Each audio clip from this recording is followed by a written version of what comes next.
Folks, we are at one of my most favorite hospitals in Maryland. Both of my children were born here at GBMC. I love coming here. It's always a great experience. The customer service is over the top. I'm excited to be interviewing the new CEO of GBMC. His name is Dr. Paari Gopalakrishnan, and the next voice you'll hear. In a single moment, everything can change. But at GBMC, you're never alone. With a compassionate care team and today's advanced technology, we face the toughest moments together. Every milestone reached, every bell rung. No matter what, GBMC is here for life's moments. Welcome to the NoPixAfterDark podcast. I'm your host, Aaron Dante. We're here live at GBMC, and we're here for the big guy. New, straight here from New England. Now we're going to have him eat some crabs down here. Dr. G, how are you doing today? Excellent. Thanks for having me. I thank you so much for coming to the one today. I know you're busy. You had an entourage coming in here. I had do's and don'ts. I couldn't ask questions. So thank you for your time. Absolutely. How's your time been here in Maryland since you got here? How has it been? Excellent. It's been, I've been here about 4 months, and people have been so welcoming. And it's a much bigger state than Rhode Island from where I'm coming from, but it actually does feel pretty small. Okay. Yeah. Have you seen anything that's cool, unique while you've been here so far? Yeah, a couple of things that was kind of tradition here. It sounds like where you go to high school is a huge thing. I did not realize to the degree that everybody talks about their high school pride. Now, I have a lot of high school pride from where I went, but when you ask me where I went to school, I'd never say my high school. That's a big Baltimore thing. That is a real word. That's the first question. Instead of saying, where do you work? Yeah. Yep. Where'd you go to high school? Yep. So weird. It is cool. This is definitely different. Definitely. So, where did you go to high school? A&M Consolidated High School in College Station, Texas. Yes. We were talking about that a little bit earlier. So, tell the audience a little bit about you, your background, and how we got here. Yeah. So, personally, my parents were both immigrants. We came here, I was very small. They moved to Texas, and we went, they're still in the same town, and they're both college professors. So, moved here and as immigrants in education, they were just all about hard work, education. And then they'd always talk a lot about impact. They'd always say, it's not about the money you make, it's how are you going to impact the world. And that really probably didn't resonate with me that much when I was a kid, but it clearly sunk in because it is one of the drivers that made me become a physician. I wanted to help people, and that's kind of how I kind of made myself into becoming a physician through their kind of motivation and drive. Were your parents physicians at all? They're not. They're both professors, and my dad's an organic chemist, and my mom's a computer science professor. But I really enjoyed the sciences, but I also enjoyed the people. And so it felt like, how can I make the biggest difference was, caring for people. And so, and it incorporated the sciences into it as well. So it's funny. I kind of wanted to be a doctor growing up, and it's going to be funny when I tell you this. I used to watch a show called Doogie Howser, MD. Yeah. And I was like, oh, I want to be, this is so cool. This guy's a young kid as a doctor. And I'm like, oh, it's a lot of years of school. It's a lot of years. So I was like, oh, sometimes you got to go in without recognizing that. I mean, how many years is it? How many years? I mean, I don't 4 years of college, 4 years of med school, 3 years of residency.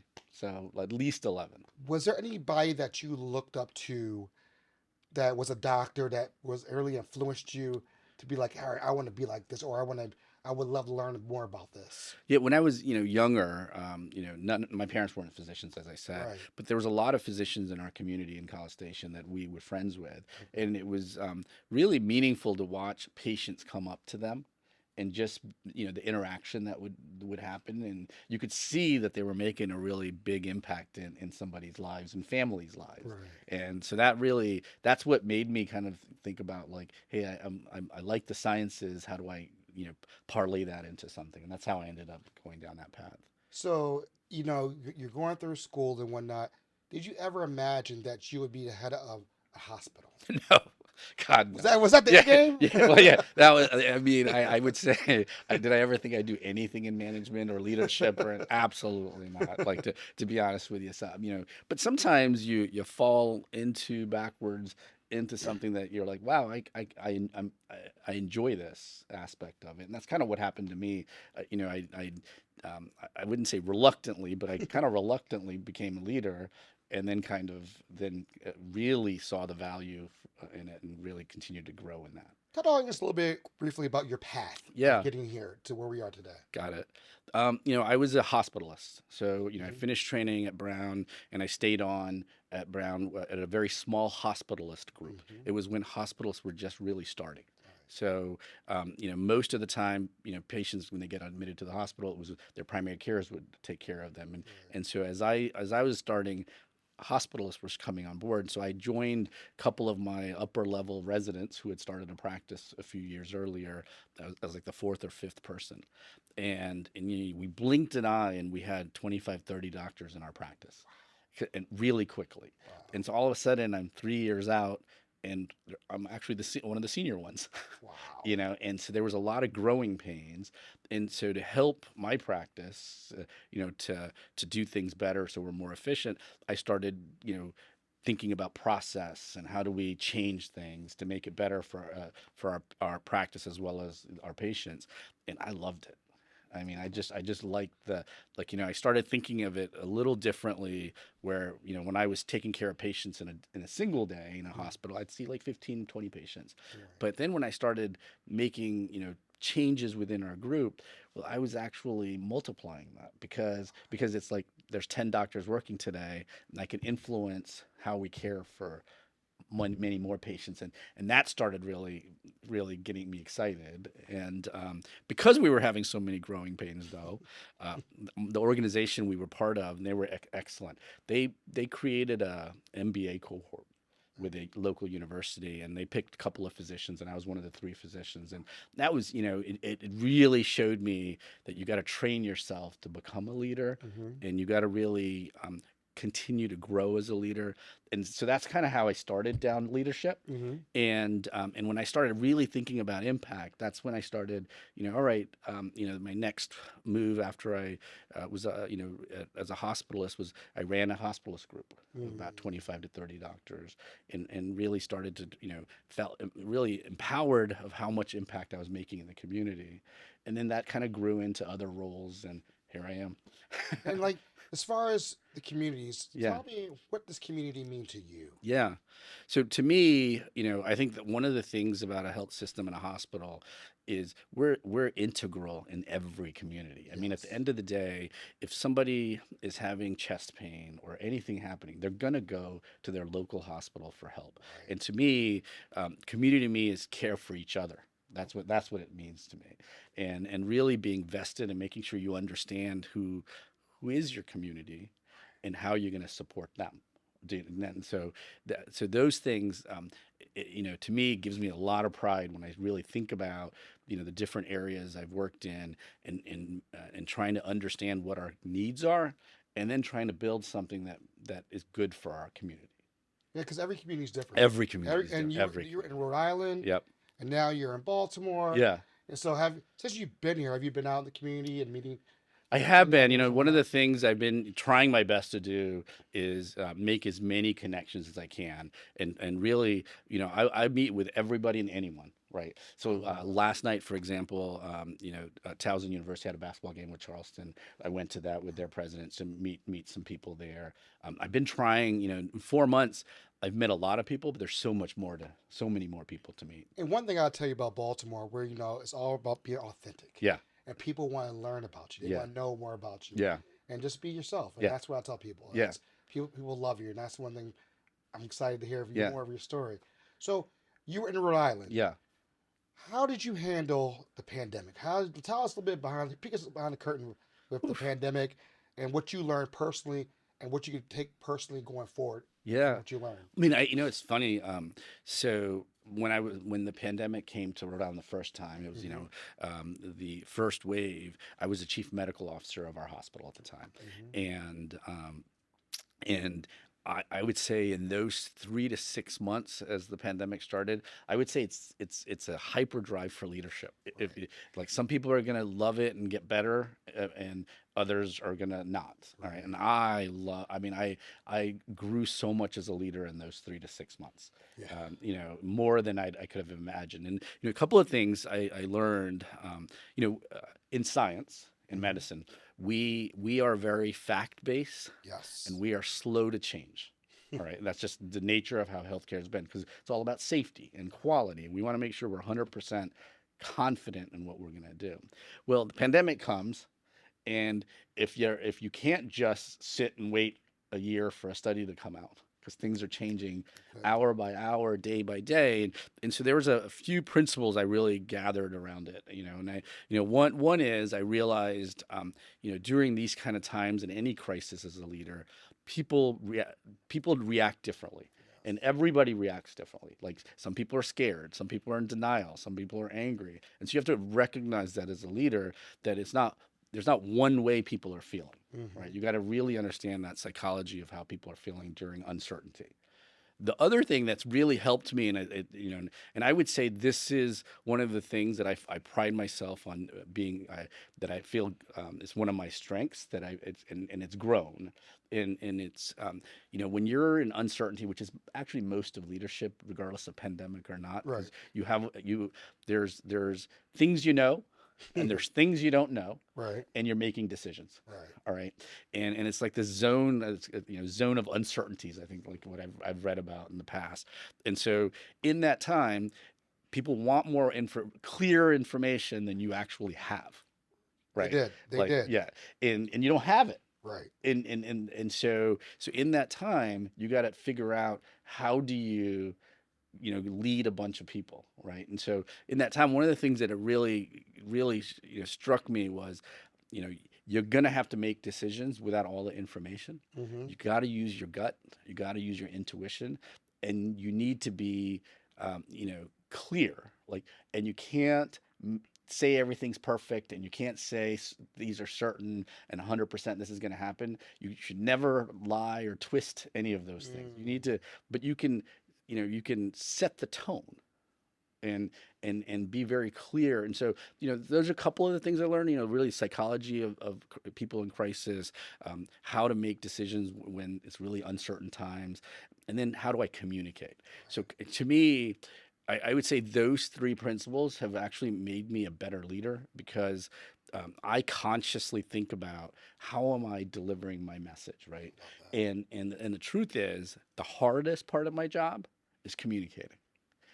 We have roughly 4,000 employees through our health system, and some of them read email, some of them need one-on-one, some of them, so how do you make sure the message you're trying to convey is able to get to everybody? And how do you, as one person, it's hard to do that. So how do you engage your leadership team, and how do you make sure they understand how important it is? And one of our biggest duties as a leader is to understand how to communicate. I agree with you. I remember when I came here and we went to the pediatrician here, and I remember right before everything came out, Yeah. She had a mask on, and I had never seen my pediatrician, Yeah. never seen her, and I was like, "Everything all right?" She's like, everybody's calm, everybody's a little under weather here. We Yeah. just don't know what's going on." And I remember we went to New York City that following week, and then the world shut down the following week. Wow. And I remember I was like, "Wow!" And I remember I was like, "Oh my!" Every day I was learning, and I never knew who Dr. Fauci was until then. Yeah. And then all of a sudden, I'm looking on WebMD, and I'm like, don't do it, don't do it, don't do it, and everybody's guilty of it. Yeah.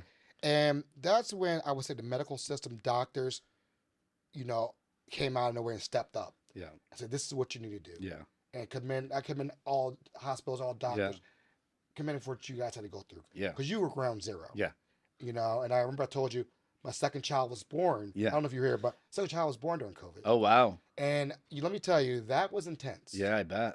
Just to be in a hospital and nobody else. Yeah. And GBMC did an amazing job. Excellent. Of how they guys come in, go out. They're like, hey, you only have to be here for a couple of days, but communication, as you said, Yeah. was very important. Yeah. And the way they communicated to us before we got there, And while we're there, kudos to your staff. Just letting you know you have a great staff Yeah. here in place already. Absolutely. As I was looking at this role last summer, I poked around myself. You should. Like, what is GBMC? What does the community think of GBMC? Yeah. One of the things I was really impressed with was how Dr. Chisar did these videos really for the community regularly to make sure they understood what was happening, which I think, that says volumes about this organization, of what's important to this organization. People want to know. And I love that, like, you look online, okay, he's doing a little quick webinar this week, just explaining. That's right. And, as far as even with telehealth. Yeah. Who thought about telehealth before COVID? Right. Now I don't have to go in and see you. I can see you say, hey, this is the symptoms. This is how I feel. Yeah. And that's the way of things change. What things have you implemented from Rhode Island that you implement now going forward before COVID and now you do after COVID now that you have seen that's been very successful? As far as policies, so one of the things I would say, we talked about communication, right? So one of the things that I did in Rhode Island when I was the president there after the pandemic was I recognized how important communication was, more so than even before. I always knew communication was important, but not to the same degree. And I realized how people receive information is different. And so I started personally as the senior leader, thinking through how I communicate, but more importantly, we created a program within all of our managers. So we actually, had each of our managers and directors put together their communication strategy to their team. And every year I'd make them update it. Because then you start thinking as a leader about, like, what do my people need? And, so like for me personally, the people that report to me are the executives. There's 16 of them. I know them. I see them. I get them in a meeting. It's a little easier, all right? But if I was a manager that was running, let's say, transport, all right, and there's probably 50 of them, all right, and they work different shifts, and they really don't need their email to do their job. So why would they check it?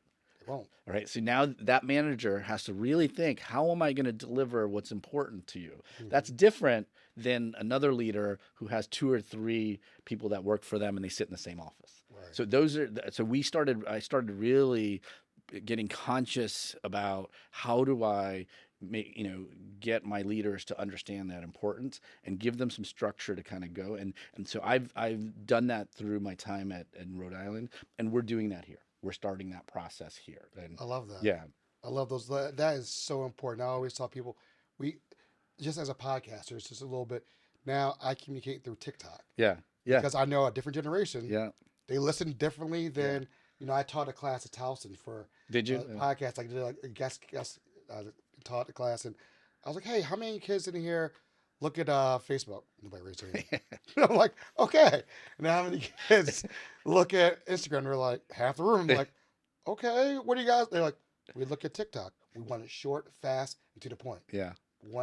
I've seen it, and actually, one of my guilty pleasures is actually listening to doctors on TikTok. Okay. Who go on and they tell you a quick, here's your 1-minute spiel about what's going on. Yeah. And it's really cool that really you educate real quick about it. I think you Google the doctor and learn a bit more about that. Yeah. And it's a good way of advertising yourself. Yeah. But I mean, again, it's all different forms of format and communication. Absolutely. And it's perfect. It's one size doesn't fit all. You're exactly right about that. Yeah.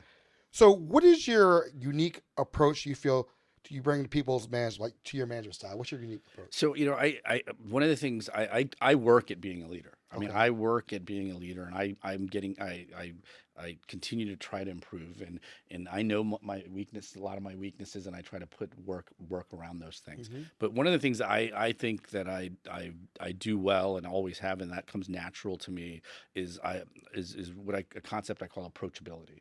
Like, I feel that I can, one of the things that I try to do is make sure that people feel they can come to me for everything. And we talk about leaders talking about visibility a lot, and yeah, I'm visible, but visible doesn't mean anything. You can see somebody. Right. I want people to feel comfortable grabbing me and sharing things with me and coming into my office or emailing me and not feeling like there's going to be consequences because of it. Right. And so I think that's one of the that coupled with something that I learned during my journey is something it's called conscious leadership. It's one of the organizations I was part of really instilled that, and it was a huge organization, really instilled that. initially I thought, what is this? But then as I embraced it, I started realizing like how important being self-aware as a leader is, and that those two things really helped me. And I think to me, I wouldn't say it, it makes me a better leader for our people, and I continue to work on that. I love that. I love that. So, what attracted you to GBMC? Yeah. So, I was really happy where I was, Okay, like really happy, and I wasn't actually looking at all. so it Eh, nearly happens. yeah. And so I got this, email from GBMC, hired a national executive search firm to look for their next leader, and this message came across my screen, and I get them all the time. I never even like really. And there was one little line in it that I was like, oh, that's interesting, and it was related to the Baldrige Award that this organization had won the Baldrige Award about 4 or 5 years ago, and I learned about the Baldrige Award when I was doing my MBA years ago, and it's a hard thing to achieve because it's focused on organizational structure, leadership, culture, workforce engagement, all the things that I really love, right? Mm-hmm. And there's not many health systems that have it. Like maybe 30. All right. So I was like, yeah, it's worth the call. Like it's interesting. I do. Right. And what they described was like a little interesting. So medicine is a really small world. So I called a couple of docs that I know in the region, like, oh, GBMC is great. I work for another health system in the region, but my kids were born at GBMC, Yeah. or like, and I'm like, and then I started researching it, and I was like, wow.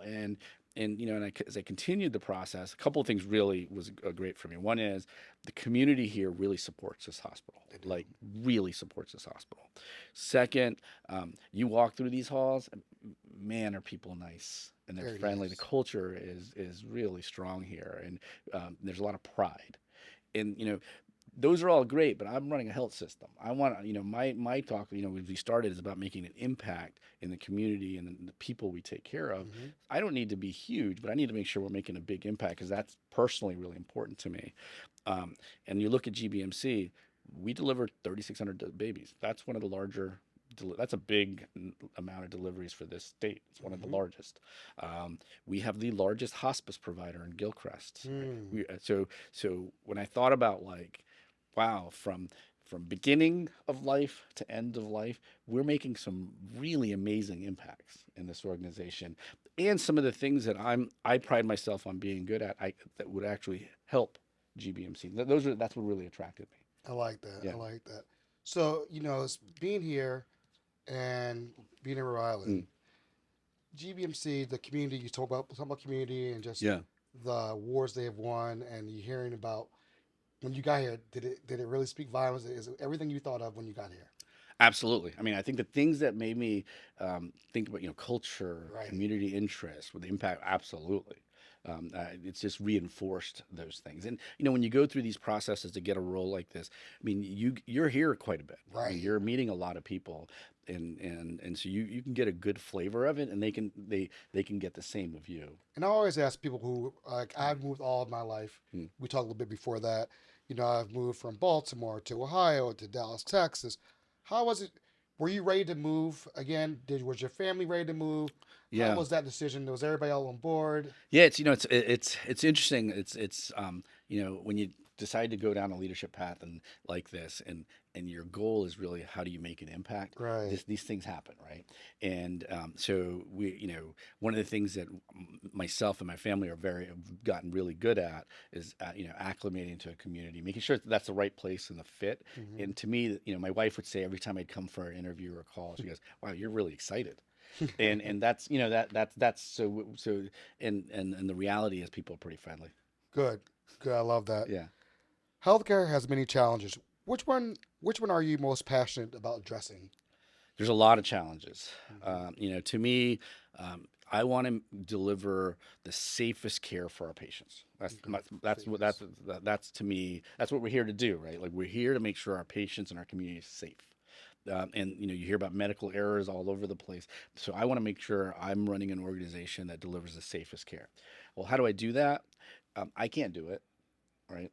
I need our people that actually deliver the care to do it. So I got to focus on them. So my two priorities are delivering the highest quality care and taking care of the people that work here.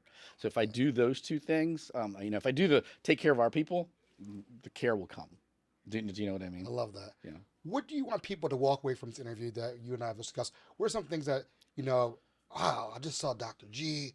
This guy's amazing. Like, what do you want people to walk away with from you and GBMC who may not, who are just on the fence of maybe, you know, can I find my primary care doctor?